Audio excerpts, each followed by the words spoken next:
But let's talk now about some other issues, right? And let's get a bit more national. On the immigration question. So, Nicole, the Prime Minister and clueless Claire O'Neill stand there in December last year and say, we are changing the program. We are cutting back on the 700 and whatever thousand from the previous year.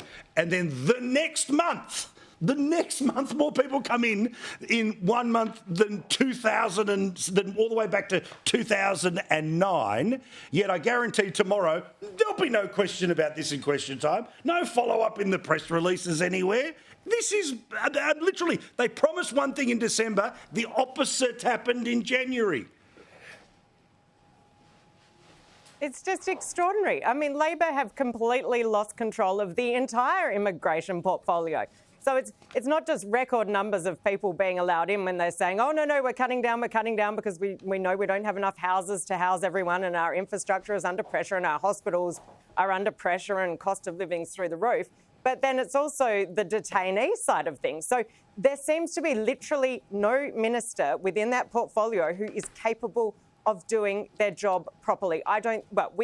I know when we last saw this level of incompetence, it was during the Rudd years, and we know how that story ended. So Albanese needs to get his ministry in order and get all of these various immigration-related issues under control very quickly, or it's going to hurt them very badly at the next federal election. I mean, Sam, I know that until there's some evidence that a vote goes another way, they'll keep doing everything the way they do it, right?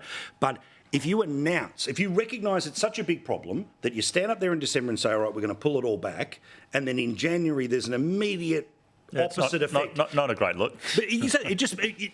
But now they'll be able to say, well, the policy settings only apply to financial years and we didn't fill out the paperwork and technically... Well, I was going to ask, what happened in February? Did February... We don't have those numbers yet. Right. But this idea, right, so you just turn around and go, there was something that was starting to build up about this government and the Redbridge polling organisation. And by the way, they do a chat with Laura Jays each and every Monday morning. It's really interesting. Said that one of the things that was starting to bubble around the government was a sense of incompetence, right? And that was in relation to cost of living. They say they fixed that with tax cuts. And then it was about the borders, right? We're being softened up that the courts may turn on common sense again. And there's this issue about the number of people coming in.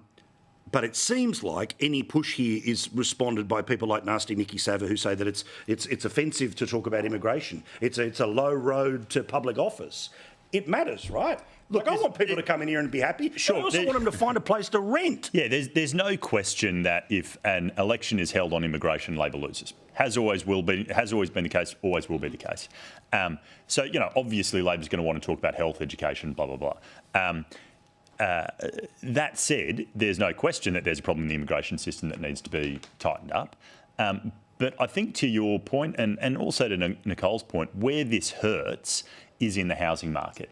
And this is where I've been saying for you, and look, I work for Vinnies, right? We're a homelessness charity, we're a housing charity. Obviously, I've got a housing bent to me, but I think we need to supercharge the housing budget and they have already, to be fair to them. Well, that's what's interesting with the Minns government in particular, right? They've gone bang, bugger this council's out of the way. They've got a great housing minister. They have a wonderful housing minister. You can welcome on the show at some point in time. But anyway, of course, talking about Rosie's missus. But it feels like, again, the housing issue, it cuts so many different ways. So when people turn around and hear about 100,000 people coming in, they go, mate, I'm already sitting how long in traffic and I'm already this and already that. The government can put forward all the economic arguments that they want. I just think the way normal people process it. But I think the antidote to that is to go and drop another however many $1 billion and actually build some more houses and break the back of the housing supply problem. Yeah. All right, James, you disagree. I know I've got to go to a break here, but give me the 30-second and then you can pick it up on the other side. Oh, well, Albo's $4 billion he's given to housing in the Northern Territory at a cost of $1.4 million a house for Indigenous people. Come on, it's just, they're not spending their money wisely. And the problem that we've got in this country, the universities are writing the immigration ticket for all these foreign students, and we've got 122,000 homeless people in the country. There's some big problems for both state and federal government to fix up on housing. We'll talk utes, we'll talk doomsday cults, we'll talk predictions for the week ahead here on Paul Murray Live.